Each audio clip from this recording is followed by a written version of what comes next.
Bonjour et bienvenue dans les rendez-vous coaching pour cette nouvelle série dédiée à l'alimentation. Maîtriser son poids en mangeant ce que l'on veut, quand on veut et enfin faire la paix avec la nourriture, réapprendre à manger en écoutant son corps en fonction de ses besoins, sans excès bien sûr, ni frustration. C'est ce que l'on appelle l'alimentation intuitive. Mélissa Parrain est naturopathe, professeure de yoga et elle est avec nous aujourd'hui pour nous expliquer comment ça marche. Bonjour Mélissa. Bonjour, merci beaucoup de m'accueillir. Merci à toi de nous faire le plaisir d'être avec nous. Première question, quels sont les grands principes de l'alimentation intuitive ? Alors l'alimentation intuitive, ça a été un concept qui a été mis en place dans les années 80. L'objectif principal, c'est de mettre fin à tous les régimes. Tout simplement parce qu'on sait qu'aujourd'hui, 80% des régimes ne fonctionnent pas et que même 95% des régimes ne fonctionnent pas après 3 ans, qu'on reprend du poids après 3 ans. Donc vraiment, c'est important de le rappeler et que l'alimentation intuitive, c'est vraiment un contre-courant de tous ces régimes. L'objectif, ça va être de se reconnecter avec ses sensations de faim et de satiété. Donc ça va être d'honorer sa faim et de se dire que le corps n'est pas là pour être un ennemi contre nous, mais justement, s'il a faim, c'est qu'il a besoin de manger. Donc c'est ok de manger en fait. Et que voilà, vraiment on a faim, mangeons, peu importe l'heure qu'il est, peu importe ce qui se passe dans notre vie, mais si on a faim, il faut manger. Ensuite, ça va être aussi de se reconnecter avec ses sensations de satiété, de respecter son corps, de se rappeler que le corps n'est pas une poubelle et que du coup, c'est pas parce que j'ai mon assiette qui est encore avec des aliments que je dois forcément la finir. Je peux la laisser pour plus tard. Et à la fois de faire cette différence aussi entre la satiété et la satisfaction. La satisfaction, ça vient après la satiété. Donc, par exemple, vous êtes au resto, vous mangez un plat, vous le finissez pas parce que vous voulez garder de la place pour le dessert aussi après. Et ça, c'est important aussi de se rappeler de ce plaisir-là et de la satisfaction qui est différente de ce côté de satiété. Un des grands principes aussi de l'alimentation intuitive, c'est de ne pas catégoriser des aliments. Il n'y a pas de bon ou de mauvais aliments. En réalité, tous les aliments sont neutres et donc c'est important de se dire ah, tu manges ça, c'est pas bien. Non, en fait, si j'ai envie de le manger, c'est que c'est bien et que c'est ok. Et de vraiment accepter ces sensations et de se rappeler que, encore une fois, le corps n'est pas notre ennemi. Donc si on a envie de quelque chose, c'est que souvent on en a besoin et que c'est totalement ok d'en manger. L'alimentation intuitive, elle prend aussi en compte vraiment le concept de manger de manière émotionnelle. Souvent, on dit ah moi je mange de manière émotionnelle, c'est pas bien. Alors que c'est ok en fait. L'alimentation, c'est avant tout émotionnel, c'est avant tout un moment convivial, de partage. C'est un moment dans lequel on va être en famille, entre amis, et parfois il y a un côté très émotionnel dans l'alimentation. C'est quand même un des premiers choses qui nous connectent avec notre mère. Donc en fait, c'est normal d'apporter du plaisir dans l'alimentation. L'alimentation intuitive, c'est arrêter de trop intellectualiser l'alimentation. Pour moi, c'est vraiment ça en fait. C'est qu'aujourd'hui, on a tellement d'informations partout qu'en fait, on intellectualise beaucoup trop ce qu'on mange. Et on juge aussi vachement ce que mange l'autre et ce que nous, on mangeons. Tu manges trop. Tu manges trop, moi je Continue de mangerai manger pas ça. Ouais. Ah, mais c'est normal que tu as mal à la tête si tu manges ça aussi. Ah, je mange ça, mais je craque. Hein. C'est toutes ces réflexions en fait, et on s'en rend pas compte. Et quand vraiment on rentre dans l'alimentation intuitive, on se rend compte qu'on est hyper dur avec nous-mêmes, mais aussi avec les autres en permanence, et qu'on juge les gens sur la manière dont ils mangent.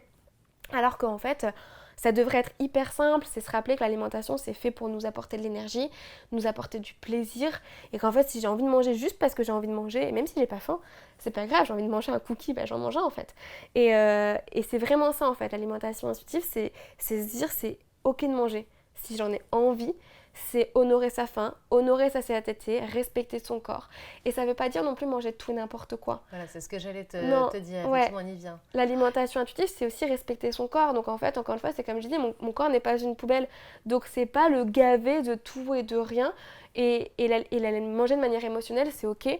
Faut juste pas que ça devienne pathologique ou problématique. C'est ok de manger de temps en temps. On est tous rentrés un soir, fatigués, stressés, avoir envie de manger du chocolat parce qu'on a passé une mauvaise journée ou parce qu'on a eu sa rupture et qu'on a envie de manger la fameuse glace de Bridget Jones.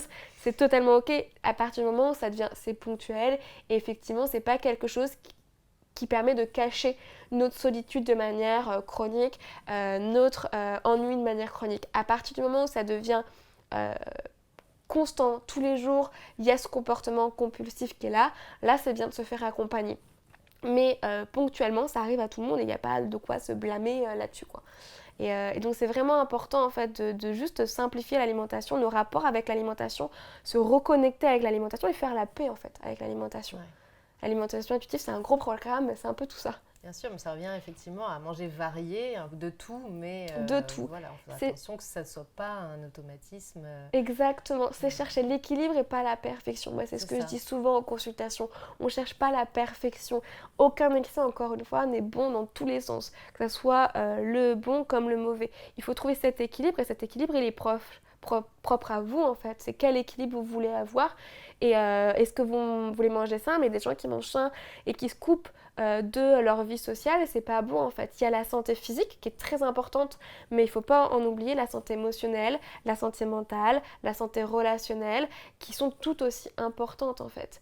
Et donc l'alimentation intuitive, ça regroupe tout ça, et même dans le fait de bouger, par exemple, c'est vraiment une philosophie de vie, parce que même dans le sport, on se met parfois une pression, il faut bouger, j'ai pas fait de sport pendant une semaine. Et c'est ok en fait de pas faire de sport pendant une semaine si vous êtes fatigué, que vous êtes malade, vous avez peu le temps, ça arrive à tout le monde.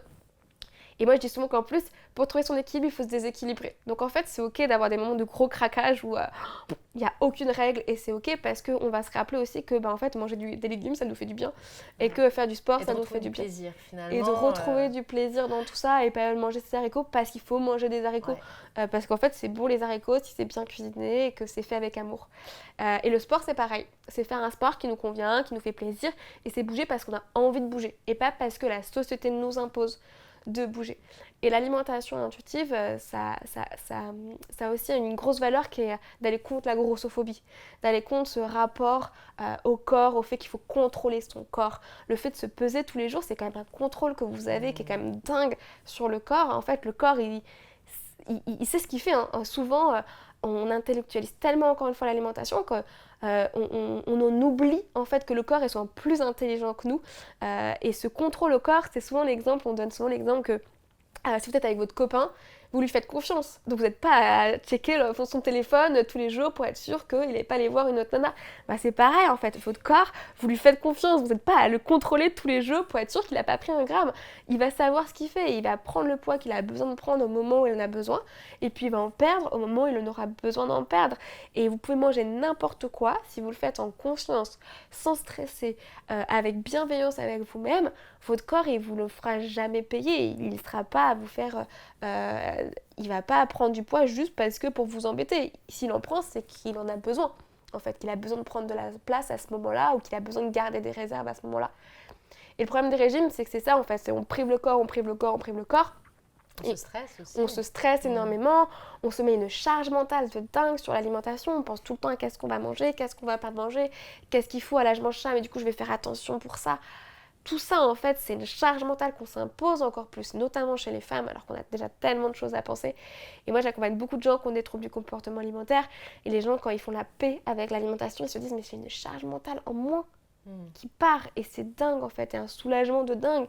Parce que c'est pas grave, je sais pas ce que je vais manger demain. C'est un peu comme quand on était chez nos parents. À l'époque, on ne se posait pas la question, on mangeait très bien, on mangeait ce qu'il y avait dans l'assiette. On mangeait ce qu'il y avait dans l'assiette. Et on mangeait... Après, l'alimentation, c'est aussi l'alimentation intuitive, c'est aussi me dire on va manger ce que j'ai envie de manger. Aujourd'hui.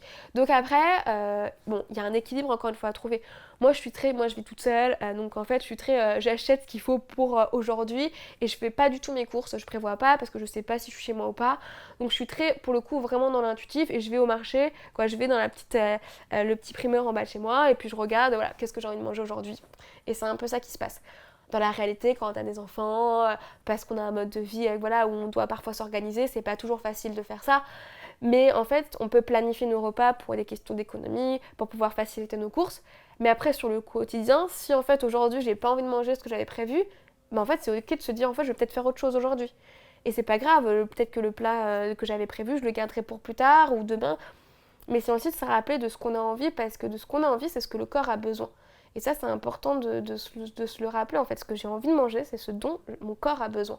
Si vous avez une grosse envie, et on se le rappelle souvent à des femmes enceintes, les grosses envies de femmes enceintes de fraises, c'est parce qu'elles ont besoin de fraises, en fait, parce que leur corps leur réclame. Ou quand vous êtes malade, des personnes qui sont anémiées. Par exemple, moi, je suis végétarienne depuis 10 ans. Mais je sais que il n'y a pas très longtemps, j'ai eu une grosse intoxication alimentaire, une salmonellose, où j'ai pas mangé pendant franchement, bien 3-4 jours, j'ai perdu beaucoup de kilos. Et puis tout d'un coup, j'ai eu une envie de viande, mais incroyable. C'est drôle. Mais en fait, alors que je suis végétarienne depuis Ça fait 10 un ans. barbecue. Et j'avais une envie, mais de manger. Je regardais des trucs sur Instagram, j'étais là, le poulet là, je me ferais bien le petit poulet. Et pourtant, ça m'arrive jamais. Et là, pour ce moment-là, j'en avais envie parce que j'en avais besoin. Et que j'avais une grosse perte d'un coup, j'avais une perte de fer et j'en avais besoin. Donc je me suis dit, bon, je suis pas allée sur le poulet, mais je me suis fait des bons œufs et ça m'a fait du bien. Et en fait, cette envie, elle est partie toute seule. Parce que mon corps, j'en avais envie. Donc là, j'ai eu le mental qui s'est dit, bon, je vais voir, je vais faire un œuf. Négocier un petit peu. J'ai négocié un peu, mais j'aurais eu envie, je pense que j'aurais craqué, j'en aurais pris, c'était ok. Parce que mon corps en avait besoin à ce moment-là. Et il faut se le rappeler encore une fois, c'est pas un ennemi, il veut qu'on marche, qu'on puisse vivre. Et donc en fait, s'il a besoin de quelque chose, et bah en fait, faut lui donner. Alors, à qui s'adresse l'alimentation intuitive et y a-t-il des précautions à prendre avant de se lancer? Elle s'adresse à toutes les personnes qui ont envie de faire la paix avec l'alimentation, à toutes les personnes aussi qui en ont marre des régimes, tout simplement, qui ont envie de se reconnecter avec leur corps. Donc en vrai, elle s'adresse vraiment à tout le monde. Après, c'est sûr que sur des personnes qui ont des troubles du comportement alimentaire, c'est bien de se faire accompagner. Parce que l'idée, sur des personnes anorexiques par exemple, c'est pas que ça aille tout d'un coup, je m'autorise tout et c'est la grosse folie. Parce que ça risque, des personnes qui ont beaucoup de contrôle, ça peut exploser tout d'un coup et être dans des crises d'hyperphagie et de boulimie qui peuvent être un peu le revers de la médaille. Donc c'est intéressant de se faire accompagner dans ce cas-là.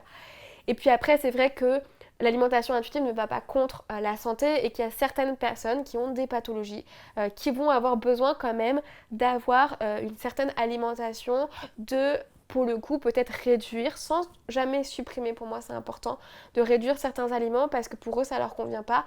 Donc dans ces cas-là, on peut être dans une alimentation intuitive avec effectivement quand même certaines règles ou en tout cas certaines précautions santé pour permettre aux personnes qui ont certaines pathologies de quand même éradiquer leurs problématiques particulières. Voilà, c'est ce que j'allais te demander. Donc, pour les contre-indications, quand on peut souffrir de certaines pathologies, le mieux restera de se faire accompagner pour doser. Pour doser. On va quand même le faire, parce que, encore une fois, moi, je suis contre, de toute façon, l'alimentation, il faut qu'elle reste variée, équilibrée dans tous les cas.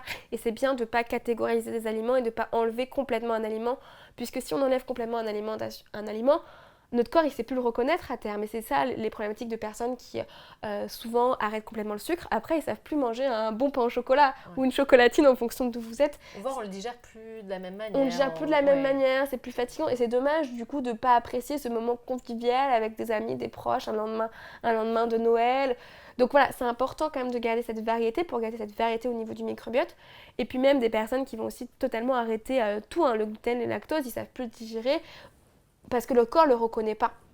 Donc c'est important de garder cette variété.